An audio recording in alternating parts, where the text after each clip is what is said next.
Živijo. Jaz sem Grega Bulc, naš zavod se imenuje Urbana Vrana.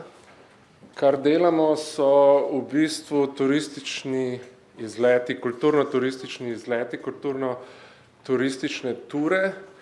In to delamo že 3 leta po Ljubljani, delamo zelo specifične, nišne, tematske, butične ture, recimo alternativno turo, punk turo po Ljubljani, feministična tura po Ljubljani.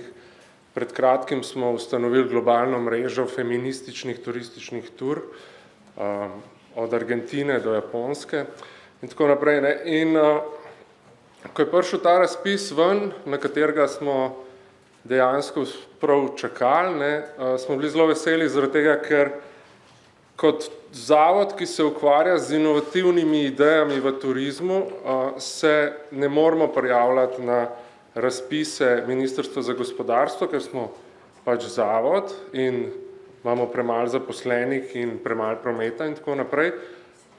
Obenem se pa na Ministrstvu za kulturo nismo mogli nikamor prijaviti. Tako da je to v bistvu edini razpis meni znan v Sloveniji, na katerega se lahko prijavimo, zato, kot pravim, smo dolgo časa na to čakali in bili kar pripravljeni, da se bomo prijavili.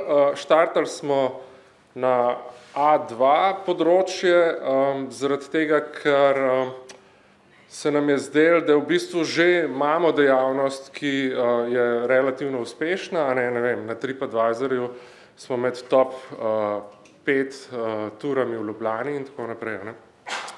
Ampak smo hoteli zadevo razširiti na celo Slovenijo. Kako smo se tega lotili? Tako, da smo v bistvu duh in idejo teh specifičnih tematskih tur, ki jih imamo po Ljubljani, poskušali navezati na celo Slovenijo in prišli nekako do rezultata skozi en tak, bom rekel, raznolik tim ljudi, da v bistvu Slovenijo predstavimo seveda skozi njene lepote in krasote in tako naprej, ampak da se lotimo prvič delov Slovenije, ki so manj znani in da se lotimo tega skozi glasbo. Se pravi, glasba je nam nekaj, kar nam je v vseh turah zelo pomembno. Tisti, ki ste že bili na naših turah, veste, da dostikrat vodič tudi rola glasbo, imamo take prenosne zvočnike in tako naprej.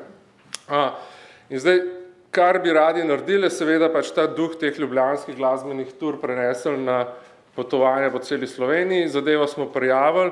Zdaj vsebinsko vam jaz lahko naštejem, da motivacije so bile, da se je pač iskali nekaj bolj inovativnega, kar še ne obstaja in tako naprej, da bi lahko zaposlili oziroma da bi lahko honorarno delali za nas tudi ljudje iz glasbenih poklicov, ker veste recimo, da je glasbeno novinarstvo tako rekoč propada v Sloveniji, tako da taki ljudje bi pač potem lahko mogoče na teh turah delali in zdaj zaenkrat dobro kaže, da tudi bojo.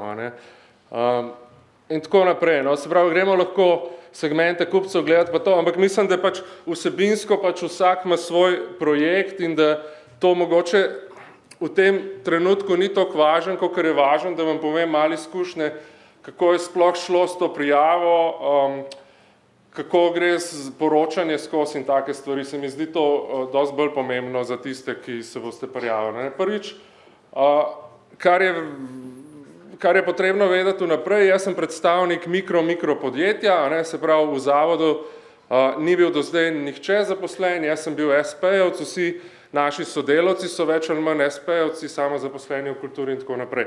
Se pravi, če se kot taki mikro SP-jevci in tako naprej lotite področja A2, morate vnaprej vedeti, da je administrativni del tega projekta zelo obsežen. Se pravi, da veliko časa to pobere. Tisti, ki nimate pravnih služb, oddelkov za administrativne zadeve in tako naprej, se boste pač mogli tega lotiti oziroma boste mogli nekoga najti, ki bo v ekipi to dobro znal delati. To je gotovo. Druga stvar, ki pa spet za sabo potegne to, da imajo malo prednost tisti, ki že imajo pravnike zaposlene in ljudi, ki so izkušeni z pisanjem razpisov, da ko boste poročali, se spet dodatno zakomplicira. Tako da jaz priporočam obilico dobre volje, a ne obilico neke benevolentnosti. Na ministrstvu in na SZK-ju so zelo kooperativni, zelo prijazni, tako da mislim, da če se jih ne derete na njih, da je vse ok, a ne, se da zmeniti. Ja, vzame pa to ful časa, zdaj pravim, ne, in morate vedeti, da kdaj kakšne stvari ne potekajo tako, zakomplicirali se mi je nekaj, zdaj pokličem tja, ja ne, a ne, pač nekoga na ministrstvu ni, ali pa ne, se veste, pač ne morete kar takoj dobiti te osebe, da vam bo pomagala, ampak ko jo boste dobili, vam pa bo, a ne, in zdaj pač je treba to vzeti v zakup, a ne. Kaj smo naredili, kakšno ekipo imamo tako dosti raznovrstno, a ne. Jaz sem načrtno štartal že pri prijavi na to, da imamo ful raznolikih ljudi, obenem pa pokrivajo vsak svoje področje, ne, se pravi, Mojca poslovna podpora, imamo dva strokovnjaka za glasbo, ki sta obenem tudi glasbena novinarja, a ne, in imamo Jasmino, ki je pač strokovnjakinja za turizem. Obenem smo pa pol, ko smo iskali mentorico ali pa mentorja, a ne, hoteli najti prav osebo, ki bo spet komplementarna vsemu temu, a ne, tako da smo iskali osebo, ki ima dolgoletne izkušnje na področju turizma v smislu menedžmenta, a ne.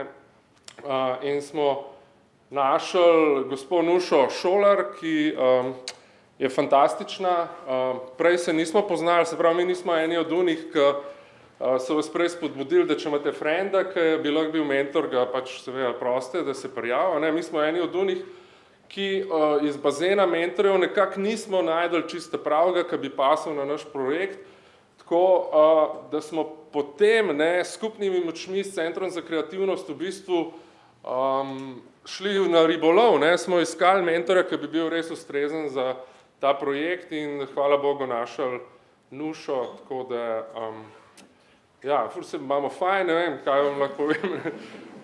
Projekt laufa super, maja po moje začnemo, ne, tako dejansko